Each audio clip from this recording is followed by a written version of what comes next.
With each day of the war in Ukraine, the human toll and economic burden are rising rapidly.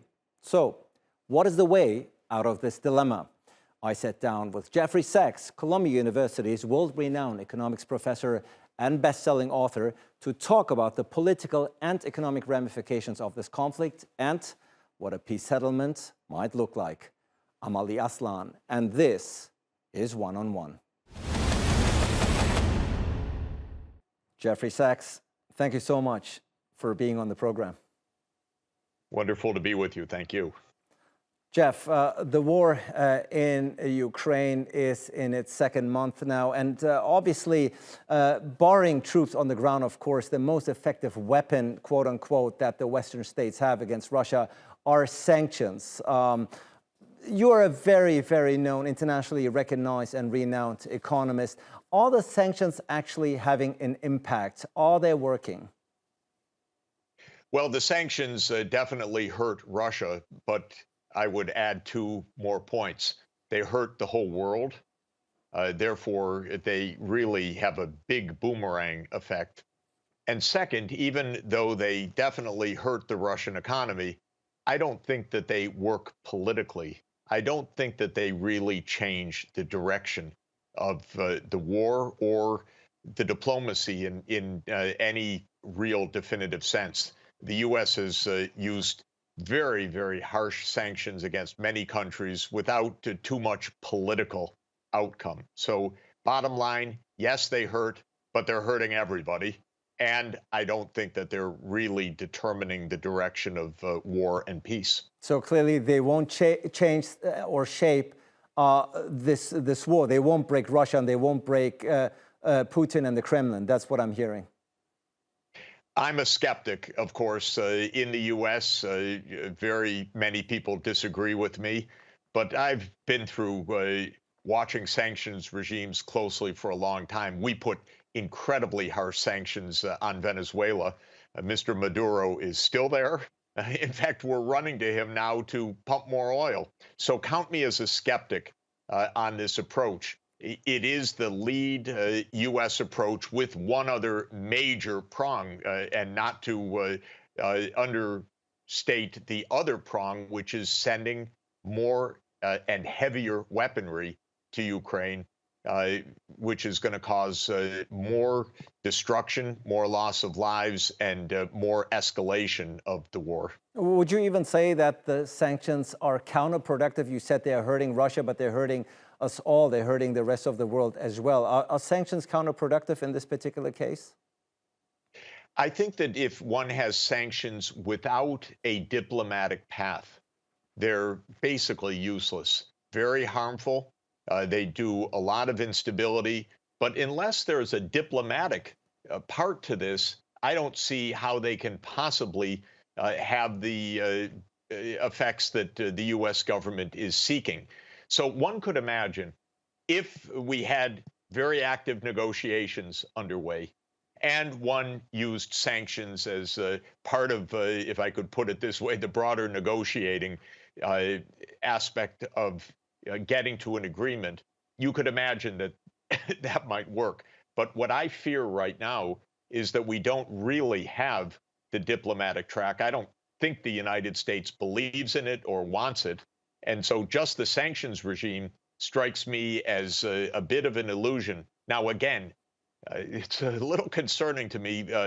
My friends, colleagues, former students, others in the U.S. administration are pretty gung-ho about the ability of sanctions to change the direction of the conflict.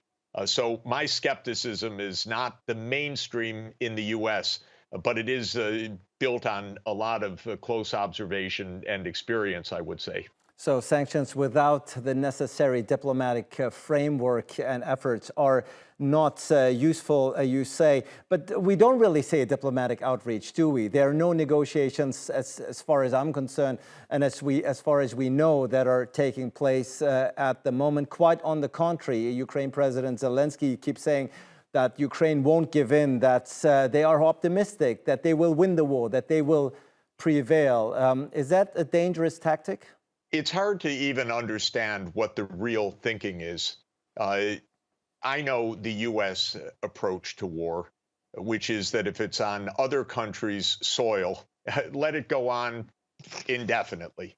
The United States first sent in the Central Intelligence Agency into Afghanistan in 1979. It was more than 40 years later that the United States finally left that country. The United States went in to overthrow Assad in 2011. We're still in Syria. The United States is stuck in many other places that have been devastated by perpetual war. And I fear that Ukraine is, in a way, being talked into a perpetual war rather than saying to both sides. And I think this is what President Erdogan was really trying to do, saying to both sides, what are your aims? Where is the common ground? How do we end this? Because personally, I don't believe in a win in this. I don't even see how one could think about a win against a country, Russia, that has 1,600 active nuclear warheads and 6,000 total. What does a win mean? That Ukraine defeats Putin? That he just says, "Well, I made a mistake. I go back home." Boy, what kind of strategy is that? It's no strategy. So the notion that we keep hearing, not only from Kiev, but Washington and other European capitals, that time is actually on the side of Ukraine is a difficult, if not even dangerous waver here, isn't it? When America says it, I think it is profoundly cynical. Time is on the side of Ukraine in the sense of let Ukraine fight a war against Putin for months or years. That seems to be what they have in mind. When you actually listen to the U.S. Generals and security officials and talking heads now that are the ones talking about this, they say, well, we don't really know what the end game is, but Putin, boy, is he finding out he doesn't have an army. He's humiliated. His head is exploding by the latest development. That's what I heard today. But what do they think is actually being accomplished? We're going to see more and more destruction, millions of people displaced. Putin is not going to be defeated, in my opinion, not before he would create mass devastation, and Russia certainly has the capacity to do that. The Americans think, well, we are using the sanctions to cause his war machine to grind to a halt. Wow, that is also an extraordinary idea. Then the U.S. says, yes, it's true, China is supporting Russia, but we're going to double down the pressure on China. Wow, how are you going to do that? Well, then there are the other countries, India and most of the developing countries. Well, we're going to press them. And there is this kind of bravado. It is an American arrogance, in my opinion, that says, yes, it's true. The countries that are putting on the sanctions are basically the European Union and the United States. Combined, the countries with the sanctions constitute 15% of the world population. The other 85% says, what are you doing? You know, this is hurting everybody. But the U.S. says, well, we have the muscle and the pressure so that we'll make sure the supplies for the whole world and cause a war machine to grind to a halt. That's the theory. Doesn't sound very convincing to me. American quote-unquote arrogance aside, this conflict also has a very tangible side effect in Europe. We see the militarization of Europe. Germany, a traditionally pacifist-minded country, has announced an increase in 100 billion euros in the military budget. And Finland and Sweden are now seriously considering becoming members of NATO. What do you make of that? I think it's all very dangerous. You know, I was born in 1954, 9 years after the end of World War II. The idea that I would see in my lifetime cheering for the remilitarization of Germany strikes me as ironic, to use a profound understatement. Uh, what a misdirection. What a wrong step.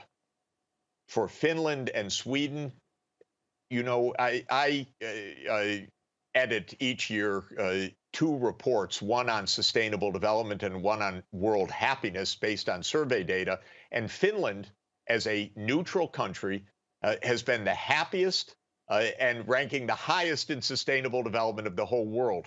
So they are doing just fine, have done just fine as a neutral country. Now, this rush to join NATO will be extraordinarily threatening to Russia. Russia has said, well, we'll move our nuclear weapons to the Nordic border. We will see the world quickly divide even more dangerously into camps. One can't say it's a Cold War. It's a hot war. It's a proxy war already between NATO and Russia, or between the United States and Russia. We're just escalating, and people are not thinking, because none of this has a decent outcome. The only decent outcome is negotiation.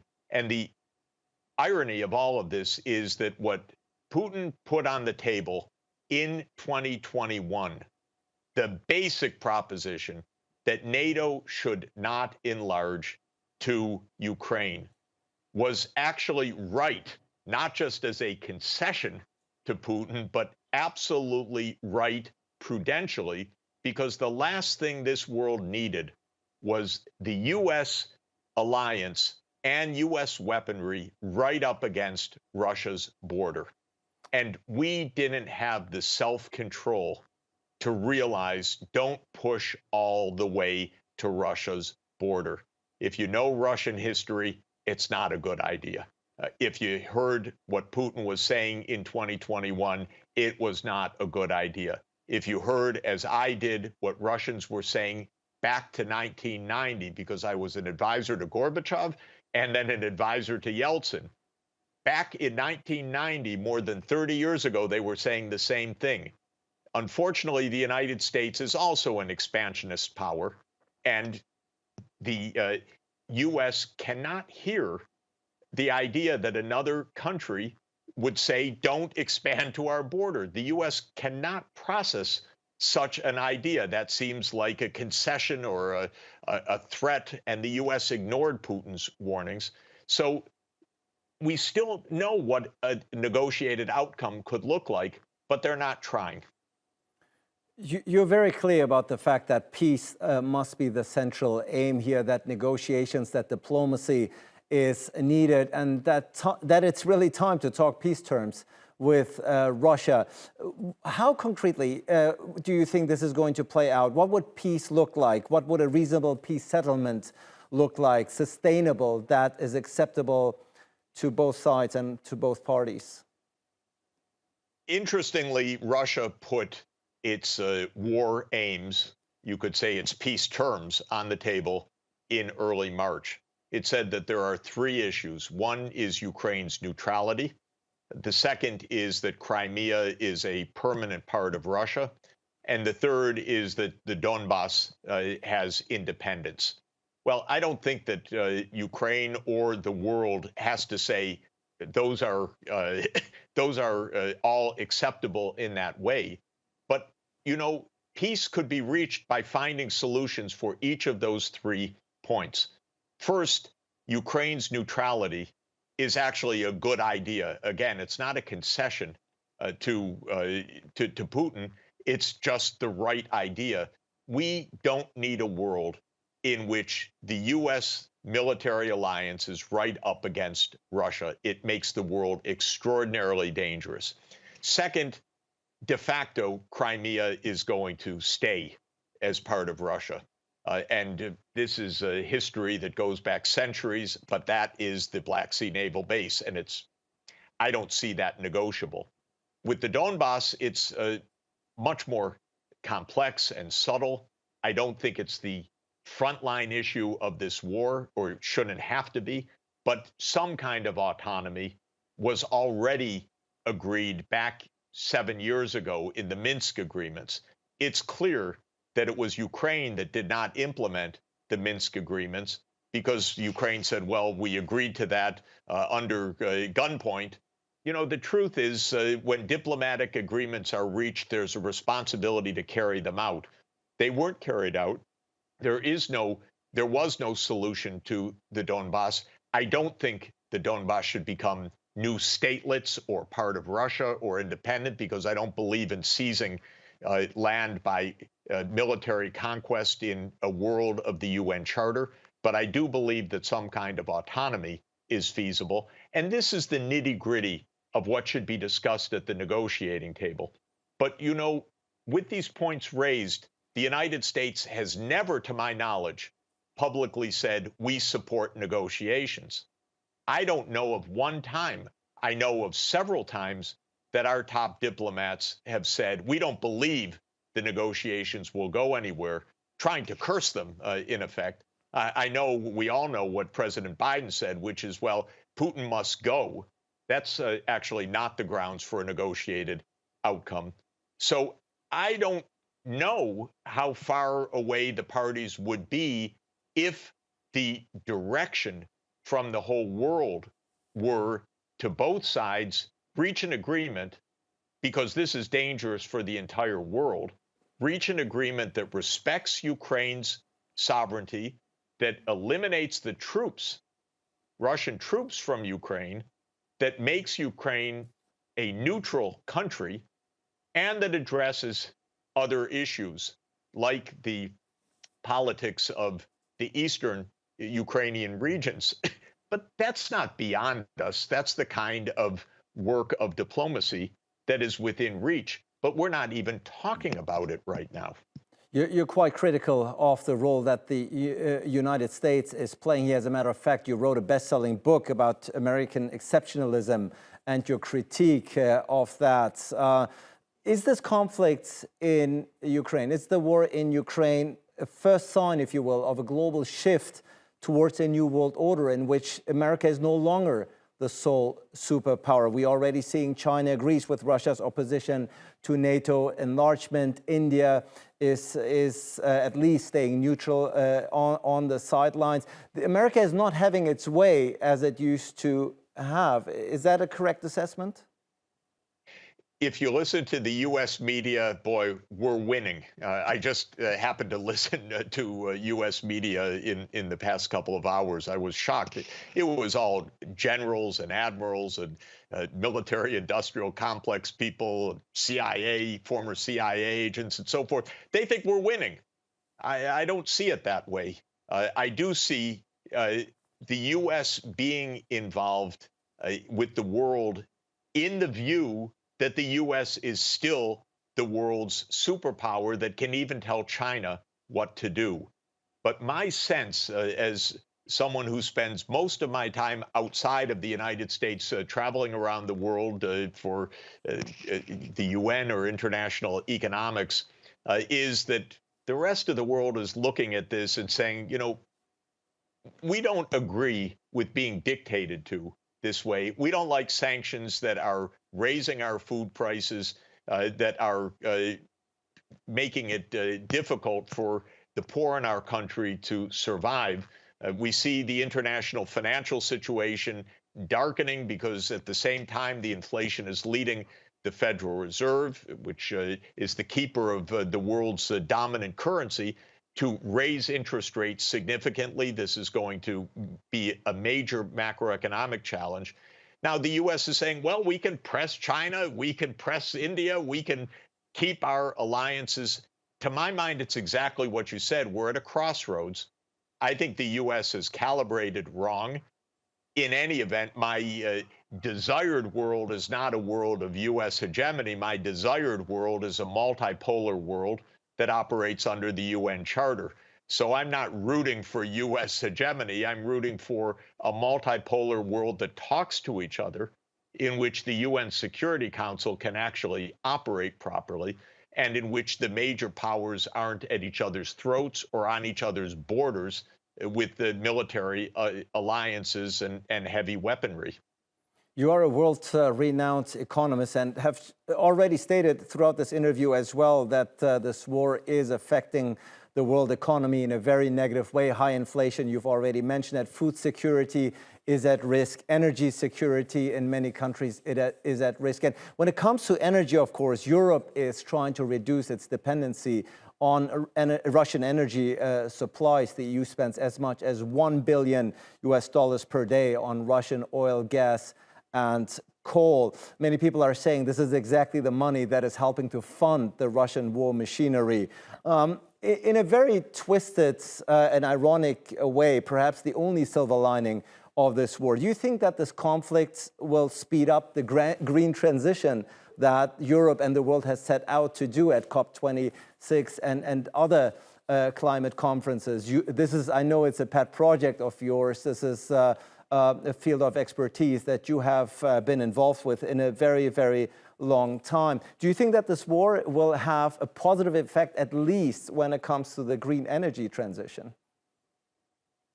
It should, but it turns out wars rarely help people to think clearly. On the one side, obviously, Europe's energy security would be enhanced by wind power, solar energy, a European grid that connects European renewable energy. The world needs to move to that completely irrespective of the war, because while it's more slow moving than a war, the climate change is absolutely devastating. And by the way, just hundreds of people dying in floods in the last few days in South Africa. And that's a kind of occurrence that we're seeing everywhere. I was in Malaysia last week, and in Malaysia, they're having mega flooding because of climate change as well. So we do need the energy transformation for sure. Could this speed it up? In general, the energy transformation actually thrives on cooperation, not on individual country actions. What's happening right now in the U.S. is, oh, great, we get to sell more natural gas to Europe. A lot of people are talking about suspending projects on renewable energy, which are longer term, and making sure that the coal mines are operating and so on. I think you're putting your finger on something that could happen. That this could be a shock and a wake-up call. Again, my own experience in 40 years of international economics is that conflict basically turns us very short-term and very improvisational. And the real energy transformation requires long global supply chains for batteries and precious minerals. It requires major transboundary investments. It requires thinking, and war shuts down thinking. So I'm a little skeptical that this is actually going to have even that glimmer of positive effect. Certainly, when we're looking at the numbers since COP26, they are backsliding since COP26 with record coal consumption and emissions rising again, pushing the goal of emissions to net zero by 2050 at risk. Before we let you go, Jeff, you've already stated what, in your opinion, should happen to end this war. In your opinion, and based on the conversations that you're having behind closed doors, what do you think will actually happen?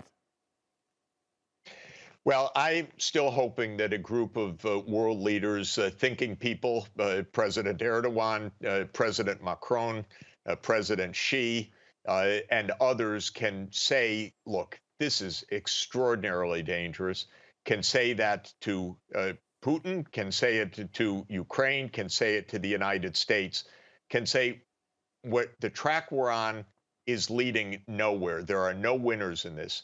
I'm hoping that a group of world leaders, let's add Prime Minister Modi to the list, can prevail that we really need to bring this to the negotiating table. All of the heroism, undoubted, the valor, and all the rest, all the heavy weaponry, none of it's going to save Ukraine. All of it is going to endanger escalation. The sanctions are not going to change the course of this. So what we need are clear-headed political leaders that are able to say to the two sides, it's got to stop. And ironically, it can stop on terms close to what has already been stated. The core of this is Ukraine's neutrality. The core of this is Russia withdrawing from Ukraine so that Ukraine has territorial integrity. The rest is details. And this is what we need to get to sooner rather than later. One of the oddest parts that I hear is, well, yes, Jeff, that's what it's going to come to, but there's a lot of fighting ahead before we get there. I don't accept that. It makes no sense to say, let's destroy millions more lives. Let's have thousands or tens of thousands dead in between. Let's destroy hundreds of billions of dollars of property, and then we'll get to what we see as absolutely achievable right now. That makes no sense. Let's get there by the shortcut so that we can actually get peace and take away this unbelievable risk of escalation to a world conflict. Jeffrey Sachs, thank you very much indeed for being with us, for being on the program. Thank you so much. My honor and pleasure. Thank you.